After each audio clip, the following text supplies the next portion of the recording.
जय हिंद दोस्तों। आप सभी का अपना यूट्यूब चैनल गौतम जी के जीएस एकेडमी में स्वागत है। देखिए दोस्तों, 2025 में एक वॉल्यूम 1 पुस्तक निकाला गया है जो कि बिहार दरोगा के लिए है और यह दोस्तों रियांस बुक से प्रचलित है, जिसको दोस्तों ये ड्रीम डोज के नाम से। और इस बुक में दोस्तों टोटल की बात की जाए तो इसमें दोस्तों टोटल 11 मॉडल प्रैक्टिस सेट दिया गया है और इसमें दोस्तों 2 प्रीवियस ईयर का पेपर दिया गया है।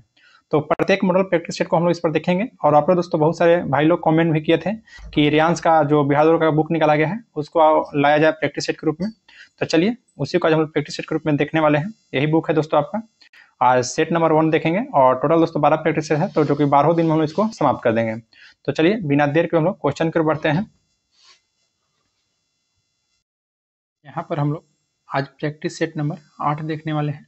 इससे पहले का आपका 7 प्रैक्टिस अपलोड कर दिए गए हैं। यदि नहीं देखे हैं तो हमारा यूट्यूब चैनल पर प्लेलिस्ट बनाकर डाल दिया गया है, वहाँ से आप लोग देख सकते हैं। चलिए दोस्तों बिना देर के हम लोग क्वेश्चन को स्टार्ट करते हैं। तो पहला है कि 18वीं लोकसभा चुनाव में भाजपा के कौन से प्रत्याशी सर्वाधिक मतों के अंतराल से विजय प्राप्त किए थे? बताइए दोस्तों, अभी हाल ही में 18वीं लोकसभा का चुनाव हुआ है, उसमें पूछ रहा दोस्तों कि भाजपा के कौन प्रत्याशी थे जो कि सर्वाधिक मत के अंतराल से विजय प्राप्त किए थे? तो दोस्तों शंकर लालवानी थे। कौन थे? शंकर लालवानी, याद रखिएगा, शंकर लालवानी। नेक्स्ट क्वेश्चन पाते हैं, क्वेश्चन नंबर 2। सिक्किम के नए मुख्यमंत्री कौन बने हैं? तो सिक्किम के दोस्तों नया मुख्यमंत्री बनाया गया है पवन चामलिंग को। पवन चामलिंग को याद रखिएगा, पवन चामलिंग को। फिर दोस्तों अभी हाल ही में नैनी सिंह को यहाँ के जो हरियाणा के बने हैं। नेक्स्ट है कि इंडोनेशिया के नए राष्ट्रपति कौन बने हैं? तो देखिए दोस्तों, इंडोनेशिया के नए राष्ट्रपति प्रम्बावो सुबियांतो बने हैं। प्रम्बावो सुबियांतो याद रखिएगा। या दोस्तों अभी हाल ही में जो आपका गणतंत्र दिवस मनाया गया है, इसके मुख्य अतिथि भी रह चुके हैं। नेक्स्ट पाते हैं, क्वेश्चन नंबर आपका 4 कि नालंदा विश्वविद्यालय के नए परिसर का उद्घाटन 19 जून 2024 को किसने किया था? तो नालंदा विश्वविद्यालय के दोस्तों नए परिसर का उद्घाटन किया गया है नरेंद्र मोदी जी के द्वारा 19 जून 2024 को। नेक्स्ट पाते हैं कि स्वीडिश संस्था सिप्री के अनुसार 2024 में सर्वाधिक हथियार का विक्रेता कौन सा देश बना है? तो सर्वाधिक हथियार देश का दोस्तों विक्रेता बताइए कौन सा बन गया है और कौन सी संस्था के अनुसार? तो दोस्तों स्वीडिश संस्था जिसका नाम है सिप्री के अनुसार। तो याद रखना दोस्तों, अमेरिका बन चुका है, अमेरिका। तो ऑप्शन बी हो जाएगा यहाँ पे अमेरिका। नेक्स्ट पाते हैं, क्वेश्चन नंबर आपका 6 है कि नॉर्वे देश की राजधानी कहाँ है? तो नॉर्वे देश की राजधानी दोस्तों ओस्लो हो जाएगा। नॉर्वे की राजधानी ओस्लो, याद रखना है, ओस्लो। और फिर स्वीडन की राजधानी दोस्तों स्टॉकहोम है। नेक्स्ट पाते हैं, क्वेश्चन नंबर 7 है कि ease of doing business report कौन सी संस्था जारी करता है? तो ease of doing business report जो जारी किया जाता है वह दोस्तों विश्व बैंक के द्वारा, यानी कि वर्ल्ड बैंक के द्वारा, याद रखिएगा, विश्व बैंक के द्वारा जारी किया जाता है। नेक्स्ट है कि निम्न में कौन सा महारत्न कंपनी नहीं है? तो दोस्तों देखिए आपका एनटीपीसी है, ओएल भी है और दोस्तों एचएएल यानी कि हिंदुस्तान एरोनॉटिक्स लिमिटेड जो कि सबसे नवीनतम क्रम की महारत्न कंपनी है। लेकिन दोस्तों एचसीएल जो कि आपका नहीं है, याद रखिएगा, तो यहाँ से नहीं पूछ रहा था। नेक्स्ट है कि 1 अप्रैल 2024 को नौसेना का उप प्रमुख बने हैं। तो 1 अप्रैल 2024 को नौसेना के जो उप प्रमुख बने हैं, यहाँ पे दोस्तों ऑप्शन डी हो जाएगा। नौसेना के जो उप प्रमुख बने हैं दिनेश कुमार त्रिपाठी बने हैं, दिनेश कुमार त्रिपाठी। तो याद रखना है, यहाँ पर ऑप्शन नहीं दिया गया तो ऑप्शन डी हो जाएगा। नेक्स्ट क्वेश्चन पाते हैं, क्वेश्चन नंबर 10 है कि दिलीप ट्रॉफी का संबंध किस खेल से है? तो दिलीप ट्रॉफी का संबंध दोस्तों क्रिकेट खेल से है, क्रिकेट खेल से। दिलीप ट्रॉफी का संबंध याद रखना है क्रिकेट खेल से है, जो कि वेरी इंपॉर्टेंट क्वेश्चन है दोस्तों। नेक्स्ट पाते हैं, क्वेश्चन नंबर 11 है कि केसर किस फल का एक किस्म है? तो केसर दोस्तों बताइए किस? तो केसर दोस्तों ऑप्शन नहीं दिया गया, यहाँ से ऑप्शन डी लगा सकते हैं, ऑप्शन डी, इनमें से कोई नहीं हो जाएगा। केसर है क्या? तो देखिए दोस्तों, केसर जो है यह क्रोकस सैटिवस के फूल से प्राप्त एक आपका मसाला है। तो यहाँ पर ऑप्शन नहीं दिया गया है तो ऑप्शन यहाँ पे आपका डी हो जाएगा। नेक्स्ट है कि राष्ट्रीय महिला आयोग का गठन कब हुआ है? बताइए, राष्ट्रीय महिला आयोग का गठन कब हुआ है? क्या दोस्तों याद रखना है 1992 में। राष्ट्रीय महिला आयोग का गठन 1992 में किया गया है, 1992 में राष्ट्रीय महिला आयोग का गठन किया गया है। नेक्स्ट है दोस्तों कि अस्त्र मिसाइल मार करती है। तो अस्त्र जो है दोस्तों यह हवा से हवा में दोस्तों मार करती है, याद रखना है, अस्त्र मिसाइल। नेक्स्ट है कि नीलगाय किस जानवर की प्रजाति है? तो नीलगाय आपका हो जाएगा या दोस्तों देखिए ऑप्शन इसमें नहीं दिया गया है, नील गाय दोस्तों यानी कि ऑप्शन डी हो जाएगा, इनमें से कोई नहीं भी देता तो हिरन भी आपका राइट आंसर हो जाता, लेकिन ऑप्शन नहीं है। मुख्य रूप से दोस्तों मृग जाति का होता है, मृग जाति का होता है नील गाय प्रजाति, याद रखिएगा। तो ऑप्शन यहाँ पे आपका डी राइट हो जाएगा। नेक्स्ट बात है क्वेश्चन नंबर 15 है कि भारतीय सिनेमा में उल्लेखनीय योगदान एवं महिला से संबंधित किस अभिनेत्री को freedom of the city of London award से सम्मानित किया गया है। तो यह दोस्तों किसको सम्मानित किया गया है, तो शबाना आजमी को, शबाना आजमी को, यानी कि ऑप्शन देखिए यहाँ पे आपका बी राइट हो जाएगा, शबाना आजमी को दोस्तों सम्मानित किया गया है। नेक्स्ट पाते हैं कि गुर्लेमो कैनो विश्व प्रेस स्वतंत्रता अवार्ड 2024 गादा युद्ध को कवर करने हेतु किस देश की पत्रकार को यह सम्मान प्राप्त हुआ है। तो याद रखिएगा फिलिस्तीनी पत्रकार को दोस्तों, फिलिस्तीनी पत्रकार हो जाएगा, यानी कि ऑप्शन नंबर सी आपका राइट हो जाएगा, फिलिस्तीनी पत्रकार को। नेक्स्ट बात है कि संयुक्त राष्ट्र संघ की military gender advocated of the year award से सम्मानित होने वाला दूसरे भारतीय महिला कौन बनी है। क्या दोस्तों याद रखिएगा कौन बनी है, तो राधिका सेन बनी थी, जो कि देखिए ऑप्शन आपका डी में दिया गया है, राधिका सेन दोस्तों, ऑप्शन नंबर डी आपका राइट हो जाएगा। नेक्स्ट बात है कि नवीनतम पुस्तक है hold on to your dreams a letter to young friends के लेखक कौन है। तो इसके लेखक कौन है दोस्तों, तो इसके लेखक हो जाएंगे रस्किन बॉन्ड, रस्किन बॉन्ड, यहाँ से ऑप्शन आप सी लगा सकते हैं। नेक्स्ट क्वेश्चन पाते हैं, क्वेश्चन नंबर आपका 19 है कि विश्व प्रवासी पक्षी दिवस कब मनाया जाता है। तो विश्व प्रवासी पक्षी दिवस दोस्तों 11 मई को, विश्व, याद रखना है यहाँ से आपको दोस्तों कि विश्व प्रवासी पक्षी दिवस कब मनाया जाता है। तो बताइए दोस्तों कौन हो जाएगा। तो अभी हम आपको बताएंगे कि दोस्तों यहाँ पे 11 मई को तो नहीं होता, 10 मई 2025 विश्व पूछ रहा है दोस्तों, ऑप्शन डी लगाइए, इनमें से कोई नहीं हो जाएगा। 10 मई को मनाया जाता है विश्व प्रवासी पक्षी दिवस, आपसे पूछेगा कब मनाया जाता है, तो 10 मई को दोस्तों याद रखिएगा, 10 मई को मनाया जाता है। चलिए नेक्स्ट क्वेश्चन पाते हैं, क्वेश्चन नंबर आपका दोस्तों 20, क्वेश्चन 20 है कि कौन सा गलत मिलान किया गया है बताइए। तो निम्नलिखित में से दोस्तों कौन सा मिलान गलत है। तो पहला में है कि अनुच्छेद 126 जो कि कार्यवाहक मुख्य न्यायाधीश के बारे में बताता है, बिल्कुल सही बात है। अनुच्छेद 126 याद रखना है कि कार्यवाहक मुख्य न्यायाधीश के बारे में बताता है। नेक्स्ट है कि अनुच्छेद 127 जो कि तदर्थ न्यायाधीश के बारे में बताता है, हाँ दोस्तों अनुच्छेद 127 तदर्थ न्यायाधीश के बारे में बताता है। नेक्स्ट है कि अनुच्छेद 129 जो कि रिकॉर्ड है कोर्ट, हाँ बिल्कुल सही है, रिकॉर्ड कोर्ट उसको तो कहते हैं दोस्तों जो कि अभिलेखीय न्यायालय है, अभिलेखीय न्यायालय को रिकॉर्ड कोर्ट कहते हैं। तो ऑप्शन डी हो जाएगा, इनमें से दोस्तों कोई भी आपका गलत नहीं है। चलिए नेक्स्ट पाते हैं, क्वेश्चन आपका 21 कि नेपाल के रास्ते सबसे कम उम्र में एवरेस्ट शिखर की चढ़ाई करने वाली पर्वतारोही कौन बनी है। तो बताइए दोस्तों, तो काम्या कार्तिकेयन। देखिए नेपाल के रास्ते सबसे कम उम्र एवरेस्ट शिखर की चढ़ाई करने वाली पर्वतारोही बनी है काम्या कार्तिकेयन, काम्या कार्तिकेयन याद रखिएगा, काम्या कार्तिकेयन। क्वेश्चन नंबर दोस्तों आपका 22 है कि माउंट एल्ब्रूस पर्वत किस महादेश में है बताइए।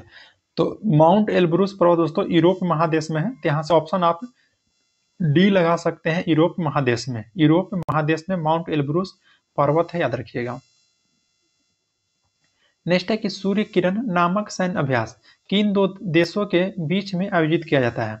तो सूर्य किरण दोस्तों भारत और नेपाल के बीच में आयोजित होता है, भारत और नेपाल के बीच में, याद रखना है भारत और नेपाल के बीच में।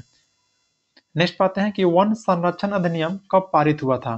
तो वन संरक्षण अधिनियम दोस्तों 1980 में, वन संरक्षण अधिनियम कब पारित हुआ था, तो 1980 में, याद रखिएगा।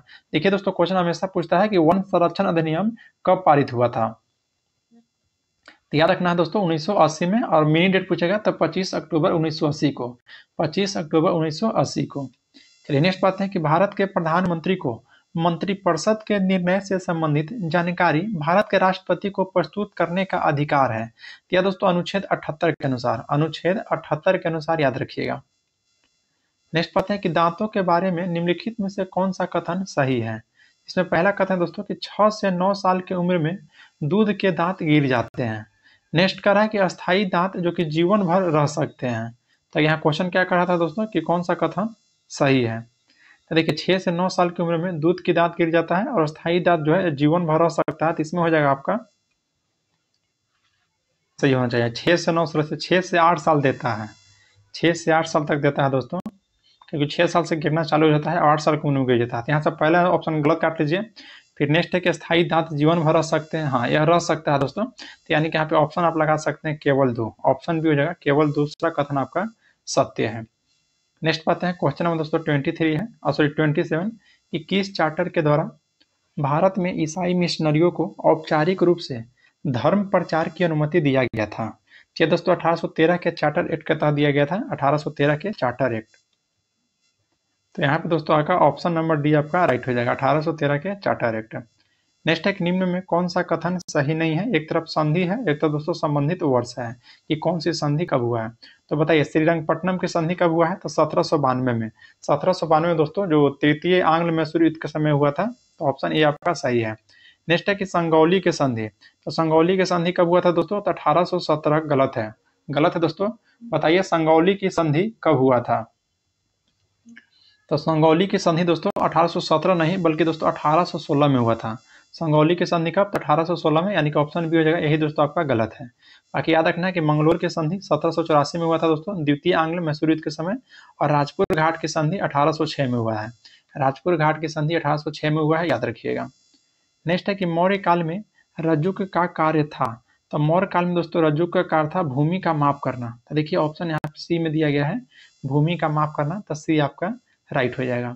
नेक्स्ट है दोस्तों कि निशान धाता की खोज किसने किया था? बताइए निशान धाता की खोज किसने किया था? तो दोस्तों जॉन डाल्टन जी के द्वारा। जॉन डाल्टन के जी के द्वारा निशान धाता की खोज किया गया है। निशान धाता की याद रखिएगा। नेक्स्ट है कि रेडियो धर्मिता की खोज किसने किया है? तो रेडियो धर्मिता का दोस्तों हेनरी बैकरल है। हेनरी बैकरल के द्वारा रेडियो धर्मिता का खोज किया गया है, हेनरी बैकरल के द्वारा। नेक्स्ट है कि सीसा संचायकों में प्रयुक्त अम्ल कौन सा है? तो सीसा संचायकों में दोस्तों H2SO4 होता है, H2SO4, यानी कि ऑप्शन सी आपका राइट हो जाएगा। नेक्स्ट है कि मनुष्य के लिए अति आवश्यक पोषक तत्व है। तो मनुष्य के लिए अति आवश्यक पोषक तत्व की बात करें दोस्तों तो खनिज भी है, वसा भी है, प्रोटीन भी है और कार्बोहाइड्रेट भी है। तो सभी हो जाएगा, यानी कि ऑप्शन सी हो जाएगा। 34 है कि बच्चों के गुब्बारे को फुलाने हेतु किस गैस का प्रयोग किया जाता है? तो दोस्तों हीलियम गैस का प्रयोग करते हैं, याद रखना है। तो यहाँ से ऑप्शन आपका सी हो जाएगा, हीलियम गैस का प्रयोग करते हैं, हीलियम गैस का। नेक्स्ट है कि शरीर में ऑक्सीजन की पूर्ति कौन करता है? तो शरीर में ऑक्सीजन की पूर्ति दोस्तों रेड ब्लड सेल यानी कि आरबीसी, ऑप्शन बी हो जाएगा। आरबीसी के द्वारा किया जाता है ऑक्सीजन की पूर्ति शरीर में, याद रखिएगा, आरबीसी के द्वारा। नेक्स्ट बात है क्वेश्चन नंबर आपका 36 है कि निम्न में से किसका उष्मीय मान सर्वाधिक होता है?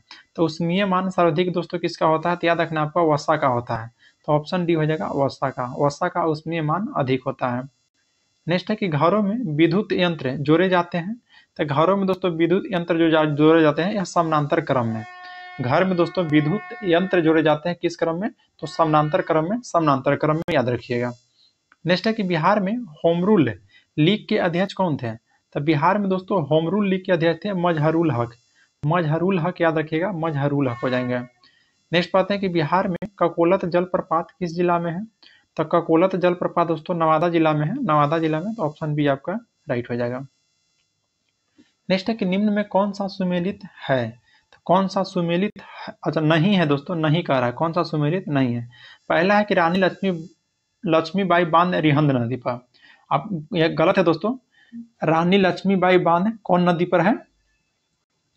तो याद रखिएगा दोस्तों यह बेतवा नदी पर है। रानी लक्ष्मीबाई बांध जो है बेतवा नदी पर है, बेतवा नदी पर। यानी कि ऑप्शन ए हो जाए दोस्तों, यही आपका सुमेलित नहीं है। बाकी याद रखना है माता टीला बांध कहेगा तो ये भी दोस्तों बेतवा नदी पर है। कहेगा राजघाट बांध तो ये भी बेतवा नदी पर है, राजघाट बांध भी दोस्तों बेतवा नदी पर है, याद रखिएगा। फिर राजेंद्र सेतु जो कि गंगा नदी पर, ये भी सही है। चलिए नेक्स्ट दोस्तों सूची 1 को सूची 2 के साथ सम्मिलित करना है। तो इसमें देख सकते हैं कौन सा आपका दोस्तों सही है। सूची 1 को सूची 2 के साथ सम्मिलित करते हैं। तो देखिए दोस्तों पहला है कि दीवान ए बिजात, दीवान ए बिजात दोस्तों जो कि वित्त विभाग को बोला जाता था, बिल्कुल सही है। दीवान ए अर जो कि सैन्य विभाग को, ये भी सही है। दीवान ए रिसालत है, दीवान ए रिसालत जो कि विदेशी विभाग को, बिल्कुल सही है। और दीवान ए ईर्षा जो था दोस्तों यह पत्रकारी विभाग का था, यानी कि सभी सही है। तो 1 2 3 4 हो जाएगा, 1 2 3 4 ऑप्शन ए। नेक्स्ट बात है कि उच्च न्यायालय के न्यायाधीशों को शपथ किसके द्वारा दिलाया जाता है? तो उच्च न्यायाधीशों को दोस्तों, जो उच्च न्यायालय के जो न्यायाधीश होते हैं इनके शपथ राज्यपाल के द्वारा दिया जाता है, राज्यपाल के द्वारा उच्च न्यायालय के न्यायाधीशों को। तो ऑप्शन यहाँ से आपका सी राइट हो जाएगा, सी ऑप्शन राइट हो जाएगा। नेक्स्ट बात है कि मौलिक अधिकार की अवधारणा किस देश से लिया गया है? तो मौलिक अधिकार की अवधारणा दोस्तों अमेरिका से लिया गया है, अमेरिका से। यहीं पे मौलिक कहता था आपका रूस से हो जाता, रूस से। और भारत के दोस्तों संवैधानिक में बताइए कौन सा दिन है? तो दोस्तों शून्यकाल, शून्यकाल आपका दिन है। नेक्स्ट है कि संतृप्त विलय के बारे में कथन पर विचार करना है कि कौन सा कथन यहाँ पे आपका सही है। पहला कथन है कि दिए गए तापमान पर और पदार्थ विलय नहीं किया जा सकता है, बिल्कुल सही बात है। नेक्स्ट है दोस्तों कि किसी पदार्थ की अधिकतम विलीयता संतृप्त विलयन को संदर्भित करता है, ये भी कथन आपका सही है। नेक्स्ट कथन दोस्तों कि इसमें पदार्थ विलय का अधिकतम मात्रा होता है, हाँ, यानी कि तीनों कथन दोस्तों आपका सत्य हो जाएगा। आपका दोस्तों राइट आंसर हो जाएगा ऑप्शन नंबर डी 1, 2, 3, यानी कि तीनों कथन आपका सत्य था। नेक्स्ट है दोस्तों क्वेश्चन आपका 45। क्वेश्चन 45 कर रहा है कि 10वीं अनुसूची संविधान में कब जोड़ी गई है। तो 10वीं अनुसूची दोस्तों संविधान में जो जोड़ा गया है 52वां संविधान संशोधन 1985 में। 52वां संविधान संशोधन कब हुआ था दोस्तों, तो 1985 में, यानी कि ऑप्शन नंबर डी हो जाएगा 52वां संविधान संशोधन 1985 के तहत। नेक्स्ट बात है दोस्तों क्वेश्चन नंबर आपका 46 के बनाइएगा दोस्तों, मैथ है जो कि आपका 16 आंसर आएगा जब बनाइएगा था। नेक्स्ट है कि सल्तनत की राजधानी के रूप में आगरा शहर की स्थापना किसने किया था। तो आगरा शहर की स्थापना दोस्तों सिकंदर लोदी के द्वारा किया गया है, सिकंदर लोदी के द्वारा। तो 47 का दोस्तों ऑप्शन नंबर सी आपका राइट होगा, सिकंदर लोदी। नेक्स्ट है दोस्तों मैथ है आपका, जब इसको बनाएगा तो आपका बी आंसर आएगा दोस्तों, यानी 18 आएगा। कैसे 18 आएगा देखिए हम बता रहे हैं आपको यहाँ। तो दोस्तों ध्यान देना है, 4 × 3 करेंगे तो 4 × 12 में कितना जोड़ेंगे तो 3, तो कितना हो जाएगा 15। फिर दोस्तों इसी तरह 7 × 5 = 35, कितना जोड़ेंगे तो 3 जोड़ेंगे तो 38 हो जाएगा। उसी तरह दोस्तों 5 × 3 = 15, 15 में दोस्तों 3 जोड़ेंगे तो कितना हो जाएगा तो 18 हो जाएगा। यानी कि दोस्तों यहाँ पे ऑप्शन आपका बी राइट हो जाएगा। नेक्स्ट है कि क्या राष्ट्रपति की क्षमादान शक्ति के कारण सजा की अवधि उसके स्वरूप में परिवर्तन किए बिना कम हो जाता है, उसको क्या कहते हैं। तो उसको दोस्तों याद रखना है, परिहार कहते हैं। सजा की अवधि में कम रहेगा दोस्तों तो परिहार कहते हैं, परिहार। नेक्स्ट है कि राज्य के नीति निर्देशक सिद्धांत एक ऐसा चेक है जो बैंक के सुविधा अनुसार अदा किया जाता है, यह किसने कहा था। तो यह दोस्तों केटी शाह के द्वारा कहा गया था, केटी शाह के द्वारा, याद रखिएगा केटी शाह के द्वारा। 51 है कि स्थानांतरित कृषि या झूम कृषि को मध्य प्रदेश में किस नाम से जाना जाता है। तो स्थानांतरित कृषि और झूम कृषि को दोस्तों मध्य प्रदेश में बेवर या दहिया के नाम से जाना जाता है, बेवर या दहिया, याद रखिएगा। नेक्स्ट है कि दुनिया के मजदूर एक हो जाओ, यह नारा किसने दिया था। तो दुनिया का मजदूर एक हो जाओ दोस्तों, यह नारा कार्ल मार्क्स के द्वारा दिया गया था। कार्ल मार्क्स के द्वारा कौन सा नारा दिया गया था, तो दुनिया के मजदूर एक हो जाओ नारा, तो याद रखिएगा दोस्तों कार्ल मार्क्स के द्वारा दिया गया था। चलिए नेक्स्ट क्वेश्चन पर बढ़ते हैं। क्वेश्चन आपका 53 कि निम्न में कौन सा रीट व्यक्तिगत स्वतंत्रता का मैग्ना कार्टा है। तो व्यक्तिगत स्वतंत्रता का दोस्तों मैग्ना कार्टा कहेगा तो बंदी प्रत्यक्षकरण हो जाएगा, बंदी प्रत्यक्षकरण, याद रखिएगा बंदी प्रत्यक्षकरण। नेक्स्ट क्वेश्चन पाते हैं कि जब कोई वस्तु वृत्तीय मार्ग पर एक समान चाल से गति करती है, तो एक समान चाल से गति करेगा दोस्तों तो जो उसका आपका वेग रहेगा यह परिवर्तनीय हो जाएगा। वेग दोस्तों क्या हो जाएगा, तो परिवर्तनीय हो जाएगा, यानी कि ऑप्शन नंबर सी हो जाएगा। नेक्स्ट है कि कौन सा युग्म सही नहीं है। पीके थुंगन समिति दोस्तों जो कि 1988 में बिल्कुल सही है। अशोक मेहता समिति 1977 में ये भी सही है। बटलर समिति 1927 में ये भी सही है। और एलएम सिंघवी समिति 1988, नहीं दोस्तों गलत है, 1986 में। एलएम सिंघवी समिति दोस्तों 1986 में था, 1986 में। और जो समितियां हम लोग पढ़े दोस्तों ये सभी किससे संबंधित है, तो ये सभी दोस्तों पंचायती राज से संबंधित है, पंचायती राज से याद रखना है। नेक्स्ट है कि दूध उदाहरण है किसका।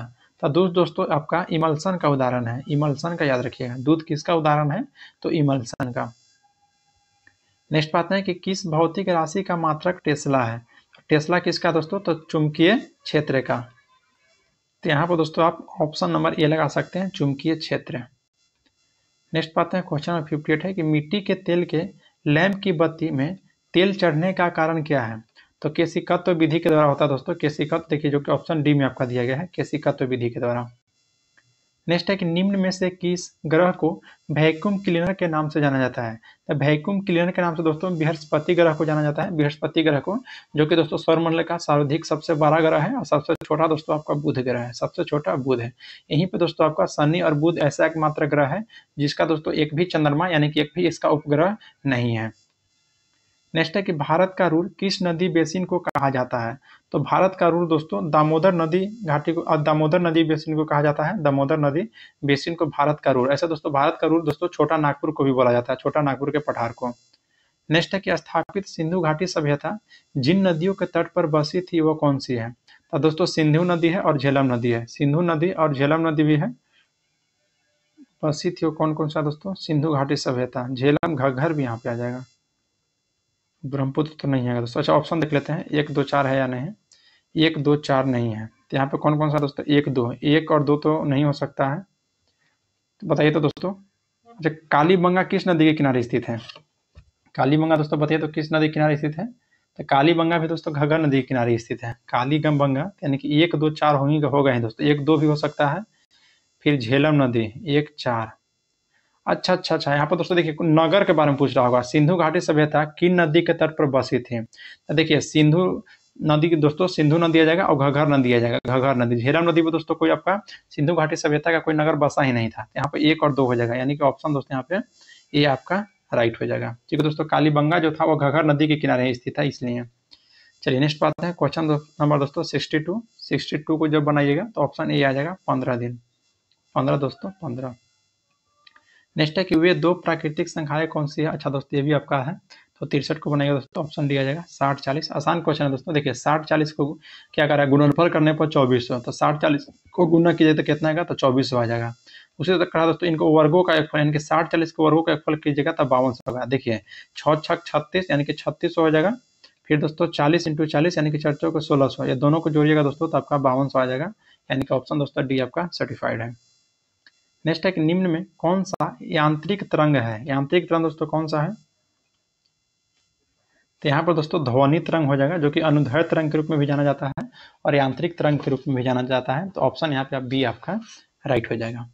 नेक्स्ट पाते हैं कि यूलोथ्रिक्स, स्पाइरोगाइरा, कारा इत्यादि निम्न में से किसका उदाहरण है, तो यह सभी दोस्तों थैलाफाइटा का उदाहरण है। देख लेते हैं थैलाफाइटा का, हाँ देखिए ऑप्शन डी में दिया गया है, थैलाफाइटा का उदाहरण दोस्तों, थैलाफाइटा का, यूलोथ्रिक्स, स्पाइरोगाइरा और गारा। नेक्स्ट है कि मकड़ी किस संघ से संबंधित है, तो मकड़ी दोस्तों अर्थोपोडा संघ का हो जाएगा, मकड़ी दोस्तों मकड़ी और कीट कहेगा तो अर्थोपोडा संघ का उदाहरण हो जाएगा। नेक्स्ट बात है कि पूंजीवादी अर्थव्यवस्था में मूल्य का निर्धारण किससे होता है, तो पूंजीवादी अर्थव्यवस्था में दोस्तों डिमांड सप्लाई यानी कि मांग आपूर्ति पर होता है, मांग आपूर्ति पर दोस्तों पूंजीवादी अर्थव्यवस्था में मूल्य का निर्धारण किया जाता है। नेक्स्ट पाते हैं क्वेश्चन नंबर 68 है कि अन्वेषण का शुद्ध संधि विच्छेद होगा, तो अन्वेषण का होगा दोस्तों अन्वेषण प्लस अन, अन्वेष प्लस अन याद रखिएगा। नेक्स्ट पाते हैं कि भारत में दास प्रथा का उन्मूलन किया गया है, तो भारत में दोस्तों दास प्रथा का जो उन्मूलन किया गया है वो 1843 के एक्ट 5 के द्वारा, 1843 के एक्ट 5 के द्वारा याद रखिएगा। नेक्स्ट है सूची 1 को सूची 2 के साथ सम्मिलित करना है। देखिए दोस्तों एक तरफ आपका विद्रोह दिया गया है और एक तरफ आपका संबंधित ईस्वी दिया गया है। तो कच्छ का विद्रोह दोस्तों बताइए कब हुआ था, कच्छ का विद्रोह, तो कच्छ का विद्रोह जो हुआ था दोस्तों 1819-31 में हुआ था, यानी कि 3 हो जाएगा। ठीक है, फिर बेलोर का सिपाही विद्रोह दोस्तों 1806 में हुआ था, यानी कि 2 हो जाएगा। फिर दोस्तों बंगाल का सिपाही विद्रोह जो कि 1764 में हुआ था, यानी कि 1 हो जाएगा। फिर संथाल विद्रोह, तो संथाल विद्रोह दोस्तों 1855-56 में हुआ था, यानी कि 5 हो जाएगा। और फिर कोल विद्रोह जो कि बुद्धो भगत के नेतृत्व में कब हुआ था, तो 1800 दोस्तों 31-32 में, यानी कि 4 हो जाएगा।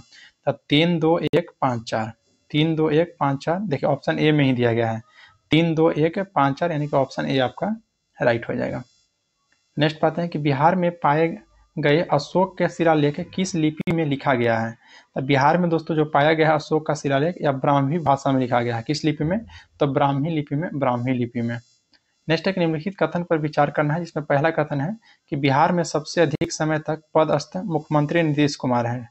नेक्स्ट कह रहा है कि बिहार के प्रथम मुस्लिम मुख्यमंत्री अब्दुल गफूर थे, ये भी गलत नहीं है दोस्तों। नेक्स्ट है कि बिहार की पहली और एकमात्र महिला मुख्यमंत्री श्रीमती राबड़ी देवी थे। यहाँ क्वेश्चन दोस्तों के उपयुक्त में से कौन सा कथन आपका सत्य था, तो यहाँ पे दोस्तों ऑप्शन आपका देखिए सत्य, तो यहाँ पे कौन सा कथन सही है, बिहार के सबसे अधिक समय तक मुख्यमंत्री नीतीश जी रहे थे, सही है यहाँ। फिर बिहार के प्रथम मुस्लिम मुख्यमंत्री, नहीं दोस्तों मोहम्मद यूनुस था, ये आपका गलत हो जाएगा। फिर बिहार के पहली एकमात्र महिला मुख्यमंत्री श्रीमती राबड़ी, हाँ 1 और 3 हो जाएगा, 1 और 3 ऑप्शन देखिए सी में दिया गया है। नेक्स्ट है कि आर्थिक विकास सामान्यतः युग्मित होता है, तो आर्थिक विकास दोस्तों किस पे होता है, तो मुद्रास्फीति के साथ होता है, यानी कि इन्फ्लेशन के साथ, इन्फ्लेशन के साथ याद रखना है, मुद्रास्फीति के साथ आर्थिक विकास युग्मित होता है। नेक्स्ट बात है कि भारतीय रिजर्व बैंक के बैंक दर कम करने के फलस्वरूप तो याद रखना दोस्तों क्या होगा, तो बाजार की तरलता दोस्तों बढ़ जाएगी। याद रखना तरलता मतलब खरीद बिक्री बढ़ जाएगी। नेक्स्ट है दोस्तों कि निम्नलिखित में कौन सा युग्म सही सुमेलित नहीं है। तो कौन सा सही नहीं है दोस्तों, पहला है कि कार्बेट राष्ट्रीय उद्यान जो कि उत्तराखंड में, बिल्कुल सही बात है। नेक्स्ट है कि नागरहोल राष्ट्रीय उद्यान आंध्र प्रदेश, नहीं दोस्तों गलत है। तो आप बताइएगा कि नागरहोल राष्ट्रीय उद्यान कहाँ में अवस्थित है, क्योंकि दोस्तों यहाँ पे आंध्र प्रदेश दे रहा है जो कि यह गलत है। तो नागरहोल दोस्तों आपका कर्नाटक में पड़ता है। कहाँ में पड़ता है, तो कर्नाटक में, याद रखिएगा। फिर नेक्स्ट है दोस्तों, यानी कि ऑप्शन बी हो जाएगा, वह गलत है। बाकी दुधवा राष्ट्रीय उद्यान दोस्तों आपका उत्तर प्रदेश में है और कान्हा राष्ट्रीय उद्यान आपका मध्य प्रदेश में है। नेक्स्ट बात है कि टीन खनिज से युक्त भारत का मात्र राज्य कौन सा है, बताइए। तो दोस्तों छत्तीसगढ़ है, छत्तीसगढ़ याद रखना है, छत्तीसगढ़ है। टीन खनिज से युक्त भारत का एकमात्र राज्य छत्तीसगढ़ है। नेक्स्ट है दोस्तों कि पूर्व का बोस्टन किसे कहा जाता है। तब पूर्व का बोस्टन कहेगा तो अहमदाबाद को, अहमदाबाद को दोस्तों पूर्व का बोस्टन कहा जाता है। नेक्स्ट आते हैं क्वेश्चन 78 है कि टाटीपाका तेल शोधनशाला किस राज्य में स्थित है। तो दोस्तों बताइए, तो आंध्र प्रदेश में है। टाटीपाका तेल शोधनशाला आंध्र प्रदेश में। नेक्स्ट है कि बिहार के वित्त मंत्री को कौन नियुक्त करता है। तो बिहार के वित्त मंत्री को दोस्तों राज्यपाल के द्वारा नियुक्त किया जाता है, राज्यपाल के द्वारा। नेक्स्ट है कि कोच्चि बंदरगाह स्थित है। तो कोच्चि बंदरगाह दोस्तों केरल में है और केरल के तट को क्या कहते हैं, तो मालाबार तट कहते हैं, यानी कि ऑप्शन ए हो जाएगा, मालाबार तट। नेक्स्ट है कि निम्न में कौन सा एक साधन केंद्र सरकार के राजस्व का स्रोत नहीं है।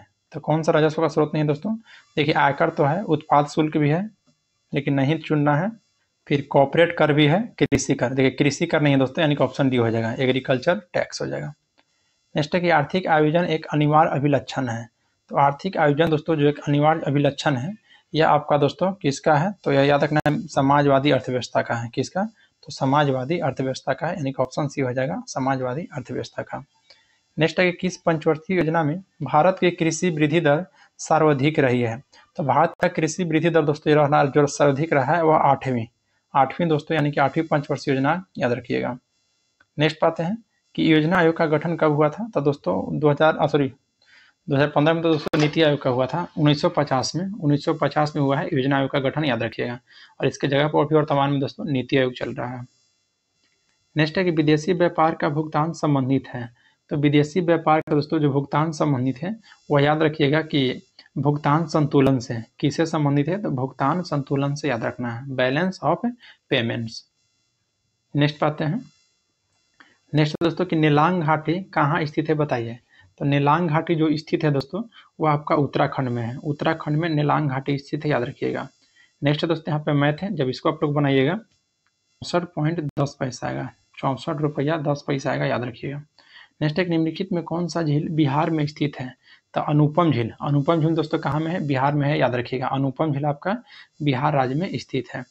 नेक्स्ट है कि कौन सा साधारण चुंबक के द्वारा आकर्षित नहीं होता है। तो साधारण चुंबक के द्वारा दोस्तों आकर्षित आपका कांस यानी कि ब्राउन जो होता है, या आकर्षित नहीं होता है, याद रखिएगा। कांस से दोस्तों यानी कि ब्राउन है जो कि आकर्षित नहीं होता है। नेक्स्ट है दोस्तों कि खैबर दर्रा कहाँ है। तो खैबर दर्रा दोस्तों बताइए कहाँ में है। तो खैबर दर्रा आपको आएगा दोस्तों भूटान में। खैबर दर्रा आपका कहाँ में है बताइए, तो भूटान में होना चाहिए था, पाकिस्तान में ही है दोस्तों। खैबर दर्रा याद रखना है, पाकिस्तान में है। खैबर दर्रा कहाँ में है, तो पाकिस्तान में दोस्तों। हम आपको भूटान बता दें जो कि गलत है, खैबर दर्रा आपका पाकिस्तान में हो जाएगा। नेक्स्ट है कि बिहार में अंतरजातीय विवाह प्रोत्साहन योजना के तहत कितनी राशि दी जाती है। तो यह दोस्तों याद रखना है 10,000 दोस्तों, प्रोत्साहन योजना के तहत अंतरजातीय विवाह को 10,000 दिया जाता है। नेक्स्ट है निम्नलिखित में से URL का फुल फॉर्म क्या है। तो URL का होता है दोस्तों यूनिफॉर्म रिसोर्स लोकेटर, यानी कि ऑप्शन नंबर दोस्तों ये आपका राइट हो जाएगा। नेक्स्ट है कि which of the following is A conjunction, ये आपका दोस्तों इंग्लिश का क्वेश्चन है, तो इसको बनेगा दोस्तों, तो ऑप्शन बी आपका राइट हो जाएगा, बिकाउज हो जाएगा, बिकाउज। नेक्स्ट है कि महावीर के जन्म स्थल कुंडग्राम बिहार के किस जिले में स्थित है। तो देखिए दोस्तों जो कुंडग्राम है, महावीर जी का जन्म यहीं पे हुआ था कुंडग्राम में, और यह दोस्तों बिहार के वैशाली जिला में है, वैशाली जिला में, याद रखिएगा। नेक्स्ट दोस्तों क्वेश्चन नंबर का 95, जब इसको बनाएगा 95 का दोस्तों, तो 75 किलोमीटर प्रति घंटा आ जाएगा ट्रेन का गति। नेक्स्ट पाते हैं, नेक्स्ट है कि गौतम बुद्ध का वास्तविक नाम क्या था। तो गौतम बुद्ध का दोस्तों वास्तविक नाम सिद्धार्थ था, याद रखिएगा, सिद्धार्थ है। नेक्स्ट है कि कथकली नृत्य किस रूप में संबंधित है। अच्छा, कथकली नृत्य दोस्तों किस राज्य से संबंधित है? तो केरल से हो जाएगा। कथकली केरल से हो जाएगा, याद रखिएगा। और भारतनाट्यम का था तो तमिलनाडु से हो जाता। अमजद अली खान किस संगीत वाद्य से संबंधित है? तो अमजद अली खान तो दोस्तों सरोद वादक थे। क्या थे? तो सरोद वादक, याद रखिएगा। नेक्स्ट है कि अंग्रेज पुलिस ऑफिसर कैप्टन सैंडर्स किसके द्वारा गोली से मारा गया था? तो दोस्तों भगत सिंह के द्वारा। भगत सिंह के द्वारा दोस्तों गोली से मारा गया था और इसी के दोस्तों में सजा इनको मिला था, जो कि फांसी का सजा हुआ था 23 मार्च 1931 को शहीद भगत सिंह को। नेक्स्ट है कि गदर पार्टी के प्रमुख नेता कौन थे? तो गदर पार्टी के दोस्तों बताइए प्रमुख नेता कौन थे? नेता आपसे पूछता दोस्तों, तो यहाँ पे ऑप्शन तो नहीं दे रहा है। सोहन सिंह भाखना होते हैं, सोहन सिंह भाखना, याद रखिएगा, सोहन सिंह भाखना। लेकिन बुक में दोस्तों ऑप्शन दिया है बीजी तिलक। बीजी तिलक यानी कि बाल गंगाधर तिलक दिया है। ऐसे दोस्तों गदर पार्टी के प्रमुख नेता के रूप में सोहन सिंह को भाखना को जाना जाता है, सोहन सिंह भाखना को, क्योंकि दोस्तों अध्यक्ष वही थे। अध्यक्ष कौन थे? तो सोहन सिंह भाखना थे। बाकी इसको दोस्तों आप खुद से देख लीजिएगा, क्योंकि आपका बुक का जो आंसर है वो बीजी तिलक दे रहा है। तो आज के लिए दोस्तों यहाँ पर सेट नंबर 8 समाप्त हो गया। तो इस बुक में दोस्तों टोटल 3 प्रैक्टिस सेट और बचा है, तो उसको भी हम लोग जल्दी ही समाप्त कर लेंगे। और इसका पीडीएफ के लिए दोस्तों आप टेलीग्राम ज्वाइन कर लीजिए, टेलीग्राम पर आपका पीडीएफ मिल जाएगा। तो चलिए आज के लिए इतना ही, मिलते हैं आपसे नेक्स्ट वीडियो में। जय हिंद दोस्तों।